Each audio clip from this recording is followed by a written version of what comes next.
first time I saw the hole, I couldn't process what I was looking at. It was so sudden, so unnatural, that my brain refused to understand. One day the satellite images showed nothing, just miles of dry, cracked earth stretching endlessly across the desert, and then the next morning, it was there. A perfect, black circle in the middle of nowhere, 1 mile wide. It didn't look like something that had formed through any natural process. There were no signs of an impact, no splintered earth or scattered debris like you'd expect from a meteor strike. It was just ... there, as if the desert had been peeled open with a blade.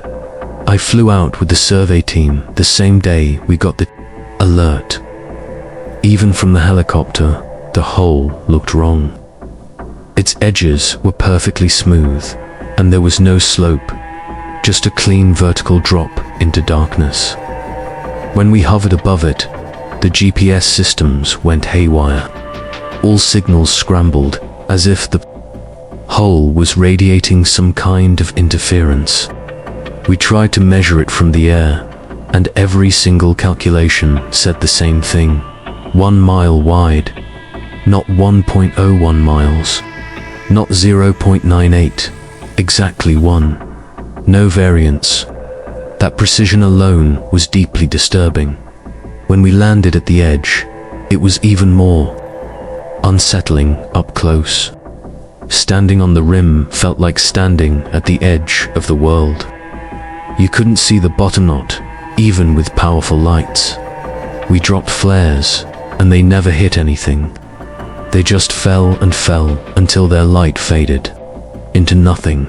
No sound of impact, no change in air pressure, just endless black swallowing everything. Geologists on our team were baffled. "This defies everything we know," one of them said, peering over the side with shaking hands. "Even sinkholes show structural instability, something that leads to a collapse. But there's no displacement, no warning signs, no cracks.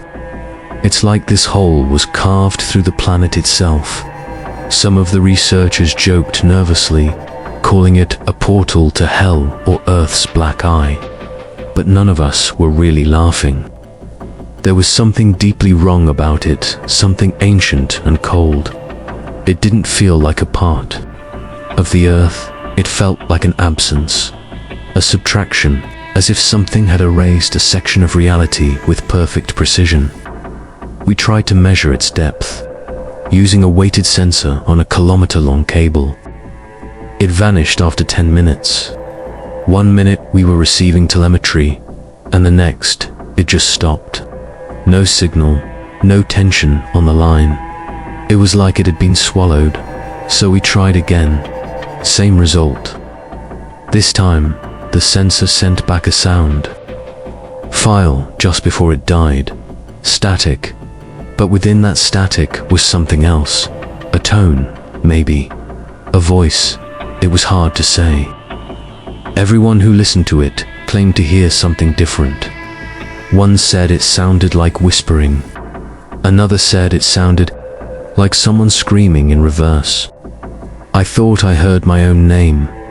The paranoia started soon after. People began refusing to sleep near the hole. Some reported vivid nightmares of falling, of being pulled downward into an endless dark throat. One member of the team packed up and left in the middle of the night. He didn't even take his gear, just got in his truck and drove without saying a word. The weirdest part was the silence. The area around the hole was unnaturally quiet. No wind, no insects, no echo when you shouted. Sounds seemed to be absorbed. It made your skin crawl. The longer you stood near it, the more you felt like something was looking back from below. Not just looking, but waiting. We tried sending in a drone with infrared and sonar. It made it 13 seconds down before it stopped responding. When we retrieved the last footage, it showed ... nothing, just darkness. But one frame, and only. One captured a shape, something massive, indistinct, like a wall of flesh covered in eyes, then static, then silence again. We wanted to leave, but the government had already locked down the area and sent in more scientists. They brought heavier equipment, deeper probes, military drones. Nothing worked. Every machine failed. One guy joked that the hole wasn't just deep, it was hungry. That was the last joke anyone made. What started as curiosity was quickly replaced by dread. The idea of measuring it, studying it, even standing near it, began to feel wrong. We didn't say it out loud, but I could see the thought forming in everyone's eyes. This hole wasn't an accident. It was deliberate, and it wasn't created by anything we knew.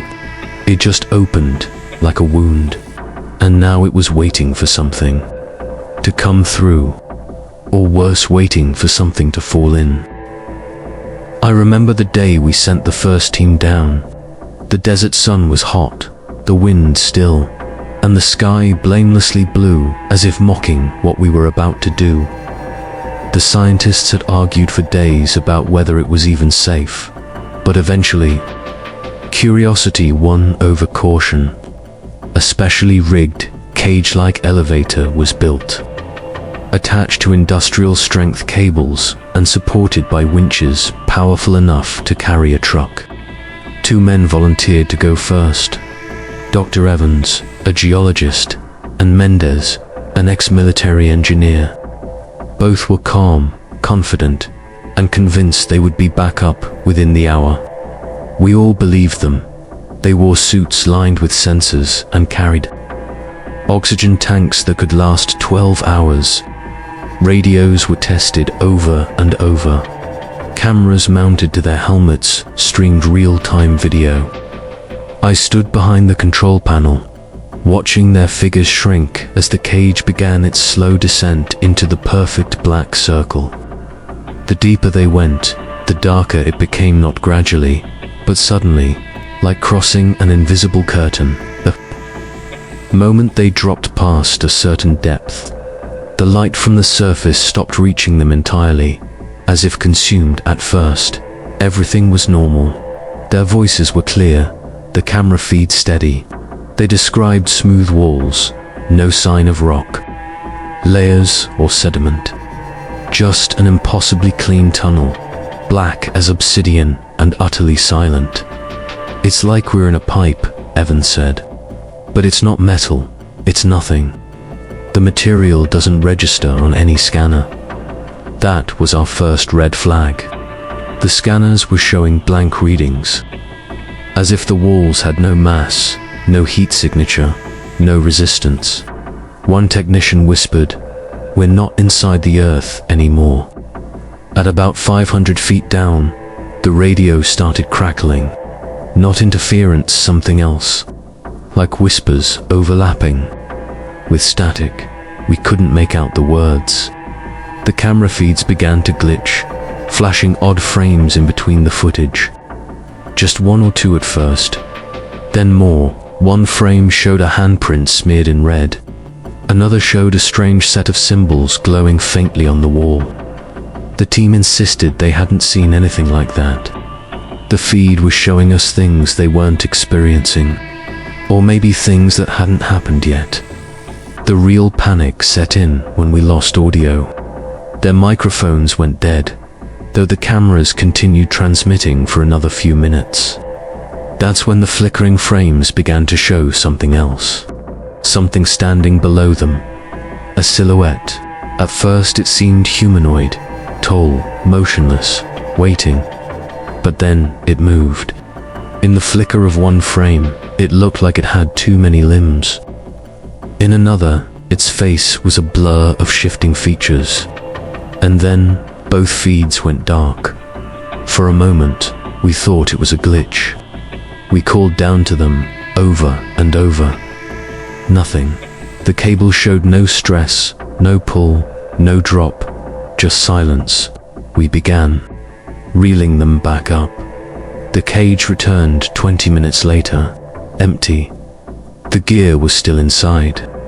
The oxygen tanks, the spare tools, the light packs. But no sign of Evans or Mendez. No blood, no torn suits, just emptiness. It was like they had been plucked out of existence. After that, things unraveled fast. Half the team refused to go near the hole again. Some packed up and left immediately. Others demanded we send another team to search, but who would volunteer after what we saw? When we reviewed the footage frame by frame, we noticed something even more disturbing. In the last image, just a flicker you could see Mendez's face reflected in his helmet visor. But it wasn't normal. His eyes were completely black, and his mouth was open far too wide, as if screaming. The reflection looked distorted, stretched, like something inside the hole had already changed him. A week later, we tried sending a remote probe down the same path. It didn't make it far before its sensors fried, and it sent back a final image. The same shape, standing below, closer now, and it was looking directly into the camera. No one spoke for a long time after that. We cordoned off the area, sealed it under government orders, and declared the hole a classified anomaly. But the silence surrounding it didn't last. 2 months later, a small town 20 miles away was swallowed overnight. Not by a sinkhole, there was no crater, no rupture, just vanished buildings, roads that led into nothing, as if that piece of the world had been erased. People started calling it the curse of the black hole. Others said it was a mouth, and the first team was only the beginning. All I know is, something took them. Not gravity, not pressure, something alive, something ancient and hungry. And we made the mistake of waking it up. When the second expedition went missing, we thought the desert had claimed them too. But 5 days later, something climbed out of the hole. At first, it didn't even look human. The sun was setting, painting the sand red, when a silhouette emerged from the edge of the abyss, crawling like a wounded animal. We were all stunned, not just because we thought no one could survive down there, but because whatever came out looked wrong. The limbs were longer, thinner. Its skin was pale, grayish, almost translucent. And when it got close enough for us to see its face, half the crew stepped back in horror. It was Mendez, or at least, it looked like him. The uniform was the same, the name tag still on his chest, but his eyes were pitch black, with no reflection. His mouth didn't move when we spoke to him. He didn't respond to his name. He just stood there, swaying slightly, blinking far too slowly, as if adjusting to the world again. Dr. Evans was still missing. We rushed Mendez into quarantine, called in specialists, tried to scan his body, but every test came back inconclusive. His blood didn't match human parameters anymore. His DNA had mutated. Not a little, completely. He didn't sleep, he didn't eat, he didn't blink for over 72 hours. At night, he would stand by the reinforced glass, watching us. Not in confusion, but as if he recognized us, studied us, waited for something. He finally spoke on the 4th night. Just one sentence. He said, "It's awake now." Then nothing else. No emotion, no inflection. Just those 3 words, like a statement of fact. What terrified us most wasn't that he said it, but how. He said it, as if it wasn't a question, as if we were supposed to know what he meant. And in some deep part of us, we did. The hole was no geological anomaly. It was never just a void. It was something much older than the desert, buried beneath the earth, hidden until we disturbed it. And Mendez had seen it. Worse, he had come back, changed by it. On the 6th night, All the surveillance cameras in the facility blinked off at the same time, just for 6 seconds. When the feed returned, Mendez was gone. No broken doors, no alarms, just vanished. The only thing left behind was a single smear of handprint-shaped ash on the inside of the glass. We tore the building apart looking for him, but it was like he had never been there. That's when the dream started. The same dream shared by 4 members of the original team. In it, they stood at the edge of the hole again, staring into it, but this time it stared back. Something vast and serpentine shifted in the blackness. An eye the size of a house blinked once, and every person who had the dream woke up screaming, drenched in sweat. One of them gouged his own eyes out before we could stop him. He kept repeating, "I won't let it inside me." The government sealed off the site completely. They built a steel dome over it, several feet thick, with motion sensors, thermal cameras, and armed guards. But it didn't matter. 3 weeks later, a guard disappeared during his shift. Then another and another, always during the night. The sensors never picked up movement. The cameras glitched each time for exactly 5 seconds. No trace left behind. Only their radios, still hissing with static, left on the ground. I started noticing strange things in myself too. My reflection would sometimes move when I didn't. I'd hear my name whispered in empty hallways. At one point, I found black sand in my bed. I hadn't been near the site in days. It was like the thing beneath the hole had begun bleeding into the world above. Its influence spreading like a gas we couldn't contain. Reports started flooding in from towns. Hundreds of miles away, people seeing impossible creatures at night. Shadows that moved against the wind. Dreams of tunnels with no end. One man claimed his wife came back from the dead, but her eyes were entirely black, and she wouldn't stop smiling. Another swore his child vanished in front of him, pulled into a sinkhole that disappeared a moment later, leaving solid ground. Behind, it wasn't just the desert anymore. Whatever had been sleeping down there had begun leaking out. I kept going back to Mendez's last words. "It's awake now." Not "it will wake." Not "it's waking." It already had. And sending people down that hole didn't cause it to stir. It was a part of its plan. It wanted witnesses. It wanted messengers. And Mendez had been the first. The first of many. I believe the hole wasn't just a prison or a doorway. It was a wound in the earth, and we had peeled away the scab. Whatever bled from it was no longer bound to the laws of our world. It was learning, adapting, wearing the skins of those it took. And somewhere out there, Mendez was still watching. Or whatever was using his face was waiting to open more wounds. A few miles from the hole, we found a second anomaly, something the sand had been hiding for who knows how long. It was a structure, almost fully buried beneath the desert dunes, revealed only because of the seismic disturbance the hole had caused.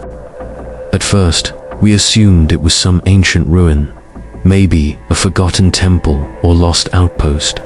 But as we uncovered more of it, we realized it was built with no known material. The walls weren't stone or metal. They were black, glossy, and cold even. Under the blazing sun, absorbing all light, almost humming with a low frequency we couldn't record.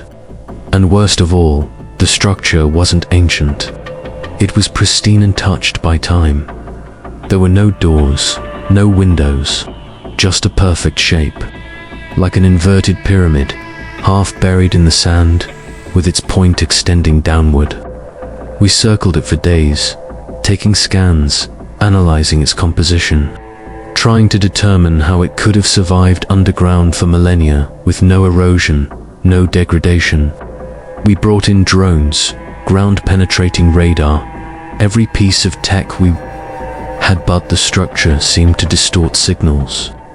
Some radar waves simply vanished when they hit the surface.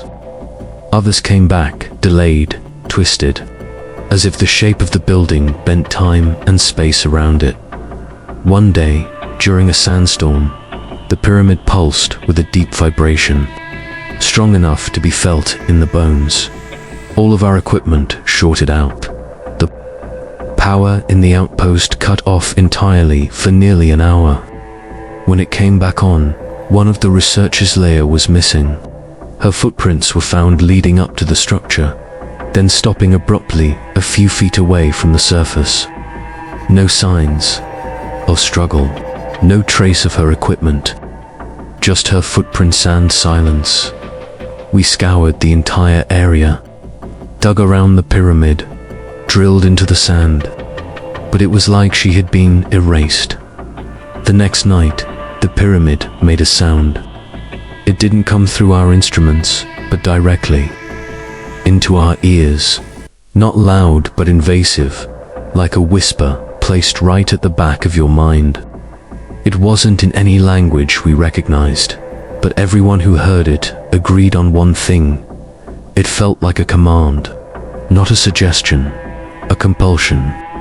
One man collapsed and began repeating a word none of us could understand. Another had a seizure. I locked myself in my tent and turned on every machine I could to drown out the noise, but I could still hear it in my dreams. What terrified us was how familiar the voice eventually started to feel. Like it wasn't something new, but something old, something we had known before birth and only now remembered. That recognition was worse than fear. It meant it already had access to our memories, our thoughts. It was reading us like open books, and worse. It was learning how to speak to us more clearly with each passing night. On the 5th day after Leah's disappearance, she returned, or something that wore her face did. She walked into the camp naked, her skin a shade too smooth, her pupils dilated far too wide. She didn't respond to questions at first, just looked at everyone with a calm, patient smile, as though waiting for us to realize something we hadn't yet. When she finally did speak, her voice wasn't hers anymore. It came out layered, multiple voices, male and female, human and inhuman, all at once. "You were warned," she said. "This shape is not yours to uncover." We tried to detain her. She didn't resist. She didn't need to. Every person who touched her began bleeding from the eyes within minutes. One man's teeth fell out. Another started speaking in reverse, unaware of what he was doing. Within the hour, 6 people were dead. Leah, whatever she had become, simply turned and walked back toward the pyramid, her feet never sinking into the sand, her shadow stretching out behind her, even though the sun was directly above. She walked into the structure, literally into it. The surface rippled like water where she touched it, and she stepped through, vanishing completely. The pulse returned again that night, and from that moment, nothing was ever the same. The temperature dropped by 20 degrees in the desert. The moon over our camp turned blood red for 3 nights in a row. Animals began migrating away from the region. Birds flew in spirals and dropped dead mid-air. Time inside the camp began to blur. One man claimed he saw himself walking into the pyramid and talking to Leah. Another claimed he hadn't slept in 9 days, despite being unconscious nightly. We were unraveling. We realized the structure wasn't just an artifact. It was an anchor, something holding whatever was beneath the hole in place, or maybe a signal receiver, built to awaken what was buried once the time came. It hadn't been built by humans.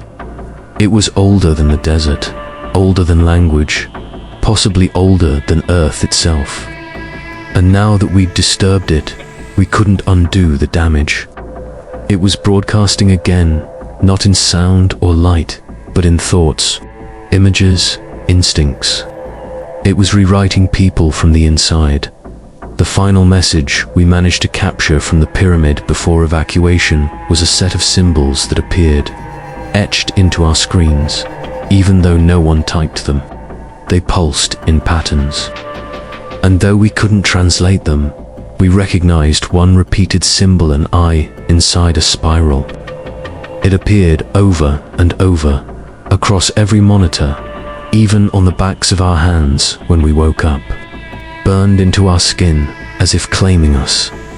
I believe we unearthed something that was never meant to be remembered, a warning left for a species that didn't exist yet, a prison built by something that knew eventually someone would come looking.